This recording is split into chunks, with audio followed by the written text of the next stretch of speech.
নমস্কার বন্ধুরা, মৌসুমি kitchen and ব্লগে আপনাদের সবাইকে স্বাগত। আজকের রেসিপি শীতকালীন সবজি দিয়ে গোবিন্দভোগ চালের খিচুড়ি। শীতকালে বাজারে গেলে আমরা কত রকমের শাক সবজি দেখতে পাই, মনে হয় কোনটা ছেড়ে কোনটা নেব বুঝতেই পারি না। আর শীতকালে খিচুড়ি খেতে খুবই ভালো লাগে, সবজি দিয়ে খিচুড়ি, যেটা খেতেও যেমন টেস্টি এবং হেলদিও। আজ আপনাদের খুব সহজ পদ্ধতিতে শীতকালীন সবজি দিয়ে গোবিন্দভোগ চালের খিচুড়ি আমি বানিয়ে দেখাবো। আপনারা সবাই বানাতে পারেন, আমি কিভাবে বানাই সেটাই আজ আপনাদের সাথে শেয়ার করব। আশা করছি ভিডিওটি আপনাদের খুব ভালো লাগবে। তাহলে চলুন রেসিপিটি শুরু করি। শীতকালীন সবজি দিয়ে গোবিন্দভোগ চালের খিচুড়ি বানানোর জন্য দেখুন আমি নিয়েছি 1 কাপ সোনা মুগ ডাল, আর নিয়েছি 1.5 কাপ গোবিন্দভোগ চাল, আর দেখুন নিয়েছি তেজপাতা, দারুচিনি, লবঙ্গ, এলাচ, একটা বড় এলাচ আর শুকনো লঙ্কা। আর শীতকালীন সবজির মধ্যে আমি নিয়েছি ফুলকপি, গাজর, বিনস, শিম, টমেটো, পেঁয়াজ, ধনেপাতা আর পালং শাক। প্রথমে দেখুন আমি কড়াই নিয়েছি, আর কড়াইতে 1 কাপ সোনা মুগ ডাল দিয়ে দিচ্ছি। গ্যাসের ফ্লেম মিডিয়ামে রেখে আমি সোনা মুগ ডালটা ভালোভাবে ভেজে নেব।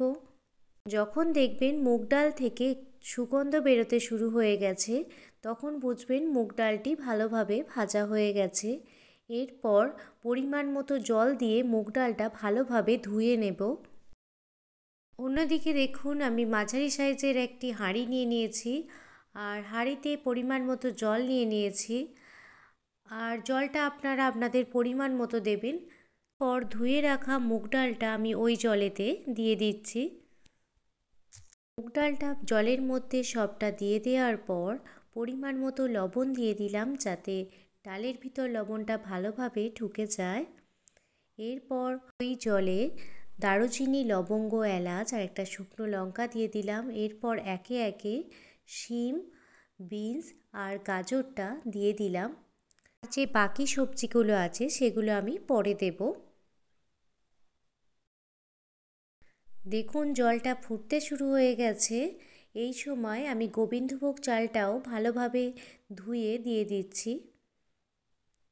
অন্যদিকে দেখুন আমি একটি কড়াই নিয়েছি, আর কড়াইতে সর্ষের তেল দিয়ে দিচ্ছি। তেল গরম হয়ে গেলে একে একে ফুলকপিগুলোও দিয়ে দিচ্ছি। ফুলকপিগুলো আপনারা চাইলে ভাপিয়েও নিতে পারেন, আমি একেবারে ভেজে নিচ্ছি, কারণ শীতকালীন ফুলকপি বলে আমি ভেজে নিয়েছিলাম আর অনেকক্ষণই জলে ভিজিয়ে রেখেছিলাম ফুলকপিটা। দেখুন এইভাবে নাড়াচাড়া করে ফুলকপিটা সামান্য ভেজে নিচ্ছি, আপনারা চাইলে নাও ভাজতে পারেন। ফুলকপিটা ভেজে তুলে রাখলাম। এরপর দেখুন ওই তেলেতেই আমি শুকনো লঙ্কা, তেজপাতা, গোটা গরম মশলা, দারুচিনি, লবঙ্গ, এলাচ আর বড় এলাচ দিয়ে দিলাম। আর দুটো পেঁয়াজ নিয়েছিলাম, সেটা কুচিয়ে দিয়ে দিয়েছি। দেখুন পেঁয়াজটা সামান্য ভাজা হয়ে গেলে টমেটো কুচি দিয়ে দিচ্ছি। টমেটো দিয়ে ভালোভাবে কষিয়ে নেব।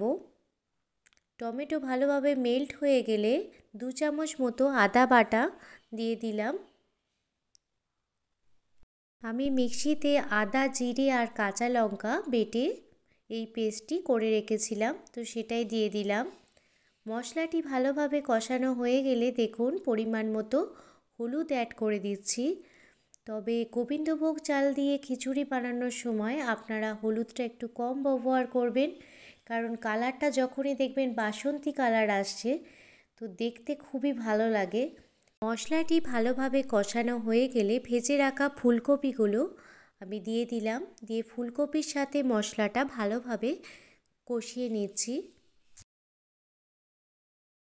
ফুলকপির সঙ্গে মশলাটা ভালোভাবে কষানো হয়ে গেলে দেখুন আমি পরিমাণ মতো ধনেপাতা অ্যাড করে দিচ্ছি। শীতকালে রান্নার ক্ষেত্রে ধনিয়া পাতা না দিলে যেন মনে হয় রান্নাটায় কিছু একটা যেন মিস হয়ে গেছে। অন্যদিকে দেখুন আমি পালং শাক ভালোভাবে কেটে ধুয়ে দিয়ে দিলাম। এরপর সমস্ত শাক সবজি মশলার সাথে ভালোভাবে মিশিয়ে নিচ্ছি। সবজিগুলো ভালোভাবে কষানো হয়ে গেলে আমি পরিমাণ মতো জল দিয়ে দিচ্ছি। এরপর স্বাদমতো লবণ অ্যাড করে দিলাম। এরপর কষিয়ে রাখা সবজিটা দেখুন কড়া থেকে খিচুড়ির হাঁড়িতে দিয়ে দিচ্ছি ধীরে ধীরে।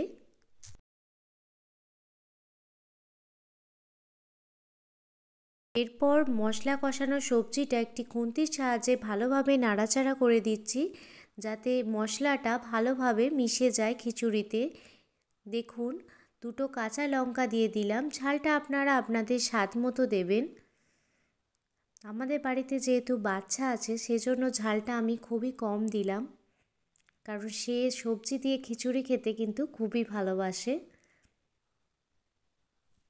ডাল আর ডাল 80% সিদ্ধ হয়ে গেছে। এই সময় আপনাদের একটি খুন্তির সাহায্যে বারে বারে নাড়াচাড়া করে দিতে হবে, না হলে কিন্তু হাঁড়ির নিচে লেগে যেতে পারে। আলতো হাতে আপনারা এইভাবে নাড়াচাড়া করে নেবেন। সমস্ত সবজি, গোবিন্দভোগ চাল, ডাল সব কিছুই ভালোভাবে সিদ্ধ হয়ে গেছে। আর আমার শীতকালীন সবজি দিয়ে গোবিন্দভোগ চালের খিচুড়ি একেবারে রেডি হয়ে গেছে।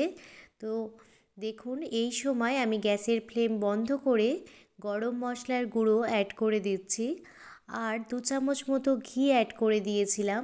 সেটা দেখানো হয়নি, সেই সময় ক্যামেরাটা বন্ধ ছিল।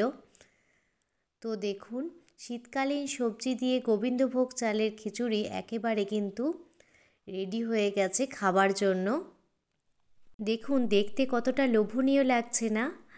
আর খেতেও কিন্তু অসাধারণ হয়েছিল। তো আপনারাও বাড়িতে এইভাবে শীতকালীন সবজি দিয়ে গোবিন্দভোগ চালের খিচুড়ি বানিয়ে খান, আশা করছি আপনাদের খুব ভালো লাগবে। তো শীতকালীন সবজি দিয়ে গোবিন্দভোগ চালের খিচুড়ির রেসিপিটি আপনাদের কেমন লাগলো আমাকে অবশ্যই কমেন্ট করে জানাবেন। যদি ভালো লেগে থাকে প্লিজ একটা লাইক, কমেন্ট, শেয়ার করবেন। কোনো নতুন বন্ধু আমার চ্যানেলে ভিজিট করে থাকলে প্লিজ চ্যানেলটি সাবস্ক্রাইব করে বেল নোটিফিকেশান অল করে রাখবেন, যাতে আমি কোনো রকম ভিডিও দিলে যাতে আপনারা প্রথমেই দেখতে পান। ভালো থাকবেন, সুস্থ থাকবেন, সাবধানে থাকবেন। আবারও কোনো দিন অন্য কোনো ভিডিও নিয়ে আপনাদের সামনে হাজির হব। ধন্যবাদ।